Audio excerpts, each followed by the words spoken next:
TBD, Justin Hunt, it's all happening. If you haven't noticed, Jay-Z's gone full KD. Kevin Durant, Hove is in the zone. Check out these past couple of weeks. He was inducted into the Songwriters Hall of Fame and then dropped a Twitter storm of shout-outs. Obama even sent him a congratulations video. You can check that full story on Ambrosia for Heads. Hashtag AFH Home Team. He released a statement about his plans to bail out fathers on Father's Day, along with the official announcement for his upcoming album 444, complete with a preview clip. Reportedly, the song is called Adness, which is the name of Sean Carter's father. Adness is a reoccurring character in Jay-Z's post-Dynasty raps, but do we really get to learn about his relationship with his father, or lack thereof, if he had never went to court for allegedly stabbing Lance Rivera? Remember that? Here's a theory for you to completely disregard. TBD. Static selected. Hove's is a personal narrative, but the plot is commonplace. Boo-hoo, sad story, Black American dad's story. An afflicted tale replicated a million times over in the land of the free, home of the quick to incarcerate. Statistics like these existing in the world's wealthiest nation are criminally beyond irony, honestly. Sometimes it seems as if making it through America's poverty-stricken communities on a single parent is like making it through Hunger Games. No one was going to help us, wrote Jay-Z in Decoded. Not even our fathers stuck around. Now, in Decoded, Jay-Z talks about how his father, Adness Reeves, split when he was 9 years old and left him with little more than an obsessive attention to detail and the seeds to a hustler's ambition. Check this out. He chronicles cold corners far from home in the middle of the night serving crack fiends as some sort of treacherous boot camp that would eventually subsidize his global takeover. He keenly points out hostile government policies like how crack rock gets you more time than powder cocaine as perpetrators of the epidemic, the cycle, while acknowledging his own role in this twisted production. Jay-Z usually leans on this KG type cunning whenever we hear or see him, but in Decoded, he rocks his humanity like a Hublot. Jigga's 4 initial albums rarely delve into the personal, non-hustling related life of Iceberg Slim.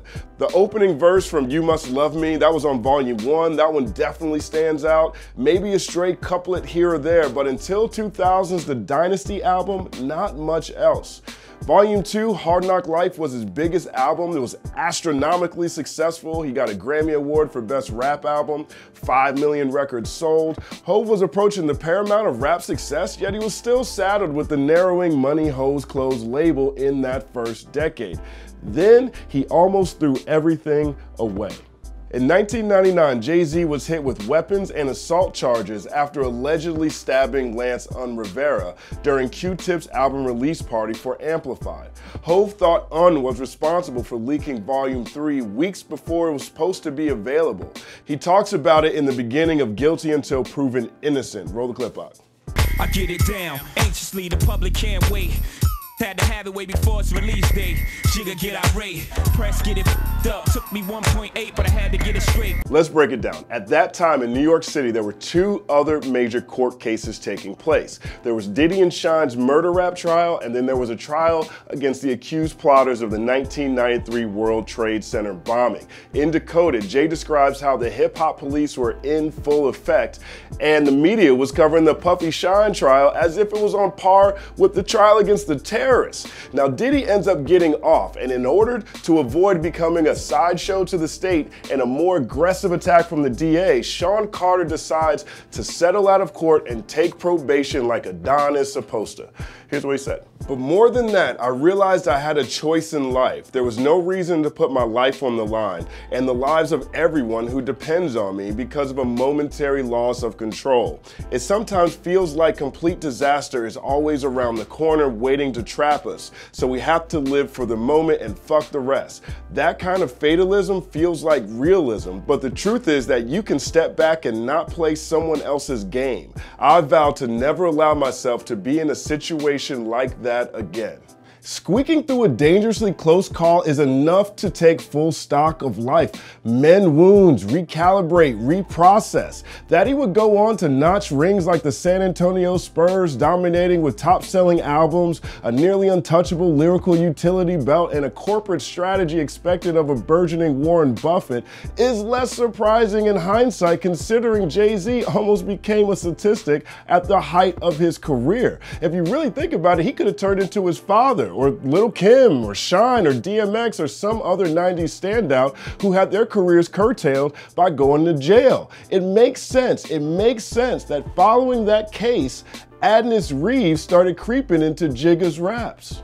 Check this out. This is from Streets is Talking off the Dynasty. I ain't trying to catch a flag today, so I'm going rapping to you. He says, I see my first murder in the hall. If you must know, I lost my pops when I was 12 years old. He's probably somewhere where the liquor is taking its toll. But I ain't mad at your dad. Holla at your lad. It was never merely the narratives that held the power in Sean Carter's street tales. It was the commiseration. He made you feel that hustler's experience, the visceral emotions, weave within Volume 2's Coming of Age, the sequel, for example, or American Gangsters Fallen, last long after playlists end. Hov revels in dangerous discomfort, dances in these slippery dichotomies. His relationship with his father plays out in similar paradigm shifts. That Streets is Talking quote, that's kind of like an olive branch. Later on Where Have You Been, that's an effusive outburst, as if he's been waiting to exhale since he was 9 years old. Check this out, I'm gonna have to rap it again. Ain't getting no flags today. Wanted to drink Miller Nips and smoke Newports just like you, but you left me. Now I'm going to court just like you. I would say my daddy loves me and he'll never go away. Bullshit. Do you even remember December's my birthday? It continues on the Black Album on December 4th, where Jay-Z talks about how he's upset at his father for leaving him to the streets when he says, and now my teachers couldn't reach me and my mama couldn't beat me hard enough to match the pain of my pops not seeing me. So with that disdain in my membrane, got on my pimp game. Then later on that album, Moment of Clarity, it sounds like Hov finds some sort of jaded closure, but either way, it's a personal verse that reps for an entire population. I'm just glad we got to see each other, talk and re-meet each other, save a place in heaven till the next time we meet forever. After that, Adnis is pretty much a fixture in Hov's rap. Shows up in New Day, Glory, for example. But again, I can't help but wonder if Adnis Reeves was an absentee, would we even read headlines like Jay-Z is producing the Khalif Browder film, which is about a predatory prison system, or Jay-Z's bailing out fathers on Father's Day, which is awesome. Last week, Hov dropped a Time op-ed entitled, I'm Taking on the Exploitive Bail Industry. Here's what he says. 17 years ago, I made a song, Guilty Until Proven Innocent. I flipped the Latin phrase that is considered the bedrock principle of our criminal justice system. When black and brown people are over-policed and arrested and accused of crimes at higher rates than others, and then forced to pay for their freedom before they even see trial, big bail companies prosper.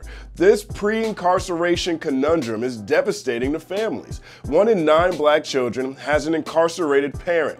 Families are forced to take on more debt, often in more predatory lending schemes created by bail bond insurers, or their loved ones linger in jail, sometimes for months, a consequence of nationwide backlogs.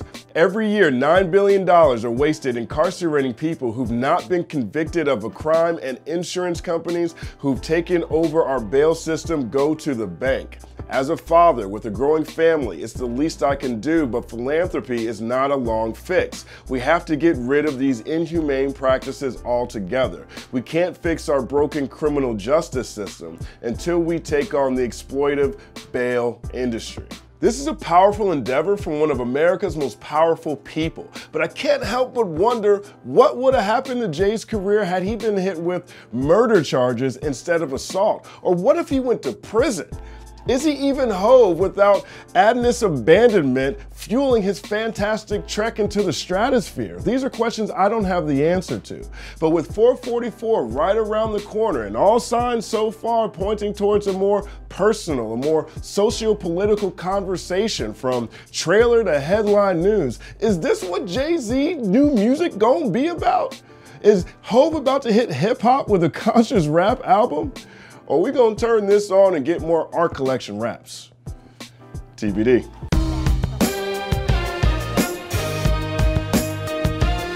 TBD, another Saturday in the books. Thank you guys for rocking with us. I'm excited about this Jay-Z album. There was a really interesting thread during my Reddit AMA, which you guys should go check that out, ask me anything. And the question was whether or not Jay-Z actually needs to release new music.